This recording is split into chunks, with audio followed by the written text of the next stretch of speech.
మీ business ఏదైనా మీ ఊర్లో promotion చేయాలంటే అది సుమన్ టీవీతోనే సాధ్యం. ఇప్పుడే సంప్రదించండి. నలుగురు, ఐదుగురు ఎమ్మెల్యేలకు కూడా మీరు ఒక బ్యాక్ బోన్ సపోర్ట్‌గా ఉండి ఫినాన్షియల్‌గా, పొలిటికల్‌గా సపోర్ట్ చేస్తున్నారని విన్నాం. అది నిజమేనా? వాస్తవమా?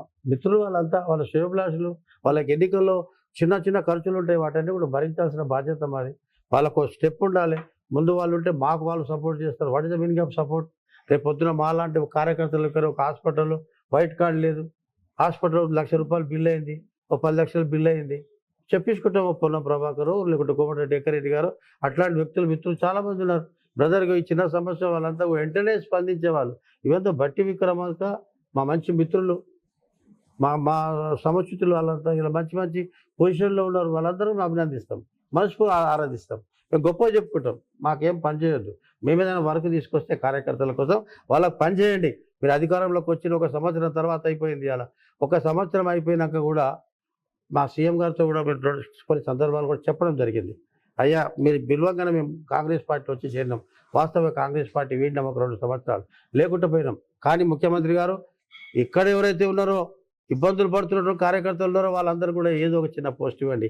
ఒక డైరెక్టర్గా బడి, గుడి రకరకాల డైరెక్టర్లు ఉన్నాయి. టూరిజం అని, రోడ్ల భవనాలు అని చెప్పి ఎన్నో పాత్రలు ఉన్నాయి. ఆ పాత్రల్లో మేమంతా కూడా పాలు పంచుకునే అవకాశం ఇవ్వండి.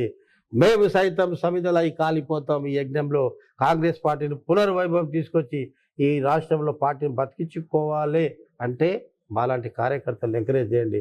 మమ్మల్ని బతకనివ్వండి. పార్టీ బతకనిస్తాం. పార్టీకి వెలుగు నింపే వాళ్ళం మేము కార్యకర్తలం. మాకు ఏదో చిన్న సముచిత స్థానం ఇవ్వండి. వాళ్ళని గౌరవించండి అంటా ఉన్నాం. ఈరోజు జరుగుతూ ఉంది. ముఖ్యమంత్రి రేవంత్ రెడ్డి గారు చక్కటి కార్యక్రమం పరిపాలన అందిస్తూ ఉన్నాడు. ఇక్కడ ముఖ్యమంత్రి చంద్రబాబు నాయుడు కూడా చక్కటి పరిపాలన చేస్తూ ఉన్నారు.